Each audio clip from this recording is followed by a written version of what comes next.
moment we hit the driveway.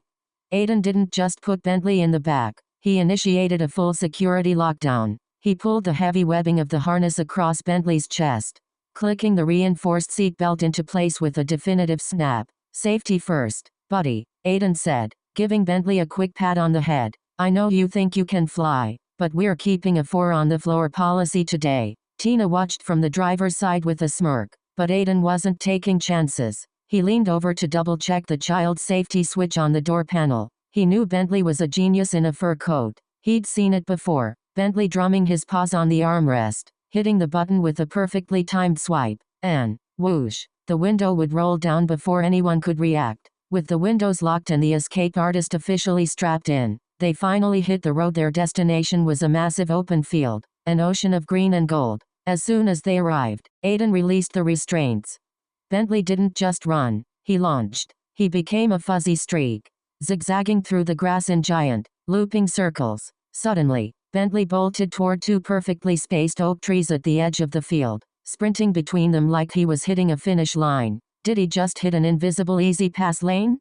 Aiden asked, squinting at the empty air. "He's a scofflaw, Aiden," Tina joked. "He thinks because he's a dog, the tolls don't apply to him." "Bentley, where's your transponder?" Aiden shouted, but Bentley just tossed his head back and started digging a hole. Clearly trying to bury the evidence of his toll evasion, the trio moved into the woods, passing the toll trees into the deep shade of the pines. Bentley investigated every mossy rock until they heard the faint sound of trickling water. Afraid of a mud-covered car ride, Aiden called him back. "That's a good boy," Aiden said as Bentley trotted back, a stray leaf stuck to his ear. "No swamp diving today."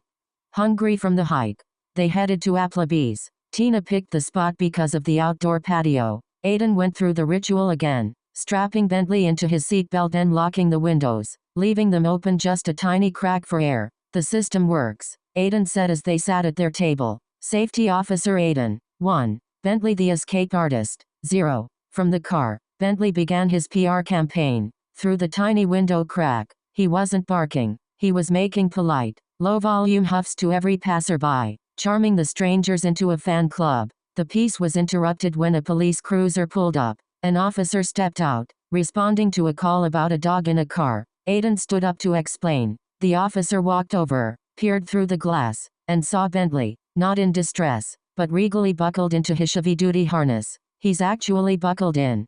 the officer asked, breaking into a smile. "He knows how to operate the windows," Aiden explained. "He's safer in there than I am out here."